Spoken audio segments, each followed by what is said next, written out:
सही बोला। मोहनलाल जी पूरे 35 साल से बीजेपी पार्टी में है, यानी कि बीजेपी पार्टी में। बिल्कुल सही बोला, बिल्कुल सही बोला। सही बोल रहे हैं उस्ताद, नहीं तो आजकल के नेता लोग कभी फुदक के इधर तो कभी फुदक के उधर। हाँ, और जरा सोचो, जिस प्रकार हमारे मोदी जी ने पूरे देश की कमान को संभाल रखा है, अगर उसी प्रकार हमारे मोहनलाल जी अपने सोनीपत की कमान को संभाल लेंगे तो हमारे सोनीपत का कितना विकास हो जाएगा।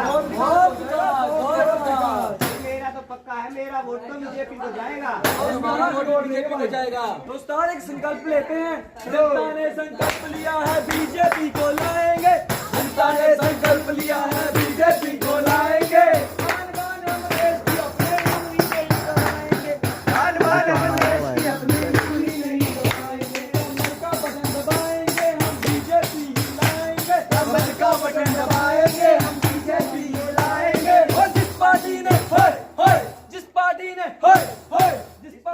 जान लगा दी देश को आगे बढ़ाने में, पार्टी ने जान लगा दी देश को आगे बढ़ाने में, रोक न पाएगा कोई उसको आगे बढ़ने में, रोक न पाएगा कोई उसको आगे बढ़ने में।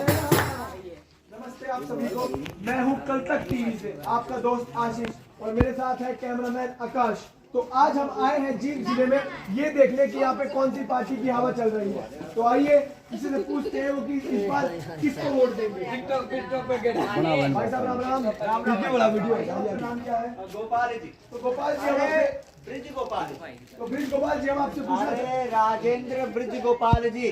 तो राजेंद्र ब्रिज गोपाल जी हम भाई आपसे पूछना। पूरा नाम तो सुनो, रजा राजेंद्र ब्रिज गोपाल जी। ए भगवान, इसका नाम है प्रणाम पत्र, हमसे न लिया जा रहा। चलो भाई अरे अरे अरे सर, रुको रुको रुको, कहाँ जा रहे हो? मैं तो बस आपसे थोड़ी सी मस्करी कर रहा था। बताओ जी। पूछो, क्या पूछना है आपको, पूछो। तो भाई साहब मैं ये पूछ रहा था, इस लोकसभा चुनाव में आप किसको वोट देने वाले हैं? अच्छा। और हाँ, जींद जिले में कौन सी पार्टी की हवा चल रही है? आप इतना आसान सवाल पूछने इतनी दूर से आए हैं? भाई पूरे भारत देश में बीजेपी की लहर चल रही है और सोनीपत में भी बीजेपी की लहर, तो मेरा वोट तो बीजेपी को जाएगा भाई। बताओ तो जी। भाई हमारा वोट को जाएगा। भाई मेरा वोट भी जी, देश में कहीं भी चले जाओ बीजेपी बीजेपी बीजेपी, क्या चक्कर है भाई, क्या अरे चक्कर मैं है? बताता हूँ, मैं सर चक्कर है बीजेपी के काम। पिछली सरकार की नीतियों ने देश की अर्थव्यवस्था ही कमर तोड़ के रख दी थी। अच्छा। पर अब हमारी देश की अर्थव्यवस्था दुनिया की सबसे बड़ी अर्थव्यवस्था में से एक है। सही बोला। तो भाई हमारा वोट तो बीजेपी नहीं जाएगा ना। हाँ बिल्कुल भाई बिल्कुल। और एक बात, हमारे देश की आन बान शान हमारा कश्मीर। घर के लिए नौकरी लाओगा इसका। हाँ सब आपका नौकरी ला हाँ हाँ, नौकरी सब हमारे आपका नौकरी दे देगा। जैसे पढ़े लिखे भी रहे सब ये ढाई बन के तो सुने बेटा वोट तो झोली में ले लो, फिर कि मैं करके दिखाओगे तुझे। भाई देखो आज मैं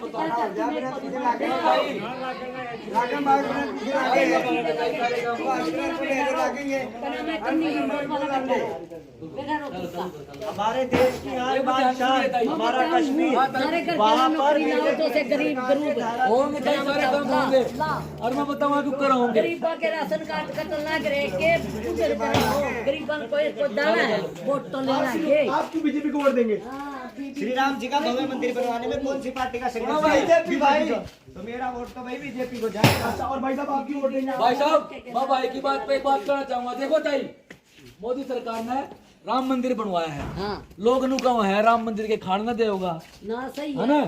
देखो ताई, राम मंदिर बनाता है अपना, राम मंदिर बहुत विशाल बनाया है, बहुत बड़ा बनाया है। सही बना दिया था मन में हो जाती है। टूरिस्ट का स्थल बनाया है जितना लोग बाहर से आओगे, अंग्रेज लोग आओगे, लोगों की दुकान खुलेगी, रोजगार बढ़ेगा, होटल बनेंगे, उनमें खाना बनाने का काम बनेगा, होटल मैनेजमेंट का काम बढ़ेगा, कई तरह की नौकरी बनेगी, है ना? सिक्योरिटी गार्ड की नौकरी बनेगी, बहुत सारी नौकरी बनेगी। तो सिर्फ के एक राम मंदिर बनाते हैं, और भी धीरे धीरे काम होंगे, तो बस उससे खातर लाग रहे हैं ताई।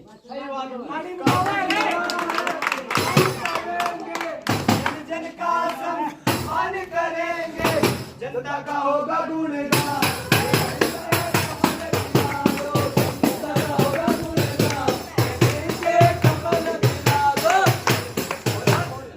भाई मैं हो गया 18 वर्ष का और मेरा बन चुका है वोट।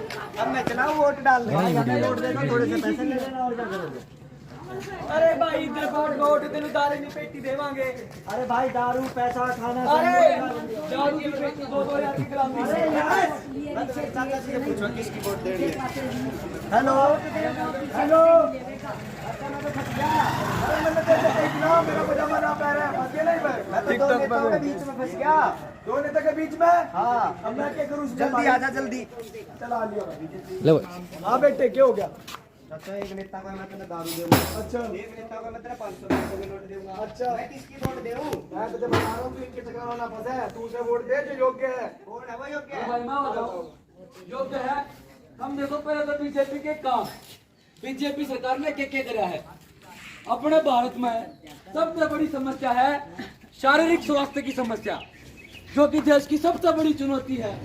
और इस चुनौती की बात की है बीजेपी सरकार की आयुष्मान कार्ड योजना ने। बिल्कुल। इस योजना का लाभ आप किसी भी अस्पताल में, चाहे सरकारी हो चाहे प्राइवेट हो, आप 5 लाख तक का मुफ्त इलाज करवा सको। और बीजेपी सरकार ने अपने भारत के जवानों को मजबूत करा है, तो अपना फर्ज भी बना है। अब बीजेपी सरकार ने मजबूत बनाया और आने वाली 25 महीने वोट पड़ेंगे तो बढ़िया ढंग से क्या रोके ना धोके ना ईवीएम मशीन पर कमल का निशान का बटन दबाना है और अपने भाई मोहनलाल प्रोली जी को विजयी बनाना है। एक वोट यहाँ, एक वोट यहाँ, एक वोट